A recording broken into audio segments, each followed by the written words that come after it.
This is an analog sound desk. If you've been to a live event, you might have seen one of these things somewhere in the room and some nerdy person standing behind it pushing buttons, and a lot of people feel quite scared of them because all these buttons might stop the sound working. But in this video, I'm going to talk about what all these buttons do to a basic level so you can understand broadly what each area of the desk is and give you enough information to just about use one. So if we come over here, I'll talk you through it. First thing to remember is it's actually quite simple. Each one of these things is called a channel strip, and each one represents an input. Now, an input could be a microphone or a CD player or an iPod or a laptop or even the sound from a phone. So each of these is a channel strip and has a specific input. At the top is usually where the cable from the device making the sound plugs in. The first knob on pretty much every single desk in the world is a thing called gain. That's your first volume control. You've got to adjust that so that the level coming into the channel strip's about right. Now, when a system's set up, like when we set them up for your uses, that will already be set right, so leave that.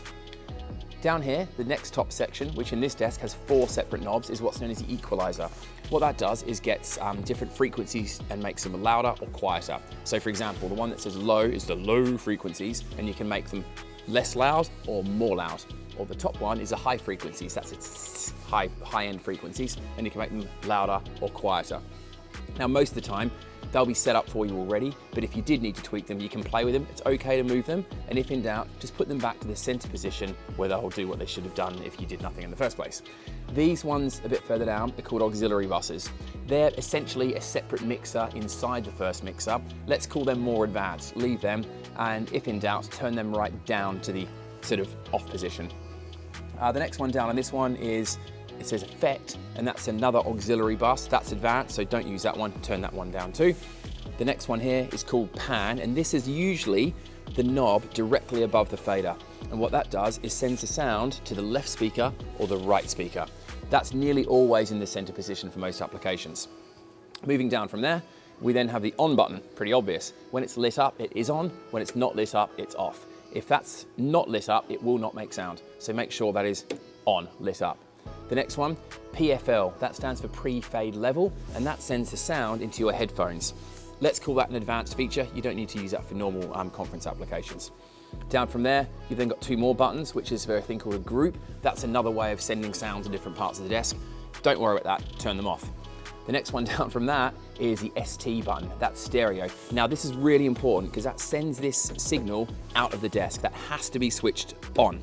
And as long as you've done that, you can bring this fader up to adjust the volume, that was feedback, and this one here, which is a master, which is how loud the whole system is. So really quick rundown to make it make sound. Don't touch the gain, EQ in the center, turn the auxiliary and effect down, put the pan in the middle, make sure the on button is lit up, and make sure the ST button is pushed down. And then, as long as you've done all of that stuff right, you can bring the fader up and the microphone will start making sound. Now, listening in that now, it's a bit bright, as in there's a bit too much top end, so I will turn down the HF ever so slightly, and I'm also going to drop the mid-range. But again, that's advanced stuff, you don't need to do that. The main thing, the most important thing is, can your guests and your audience hear what you're saying? That's your top objective. So most applications don't mess with the EQ too much. That is a very, very simple summary of a traditional analog sound desk, and I hope that was helpful to you.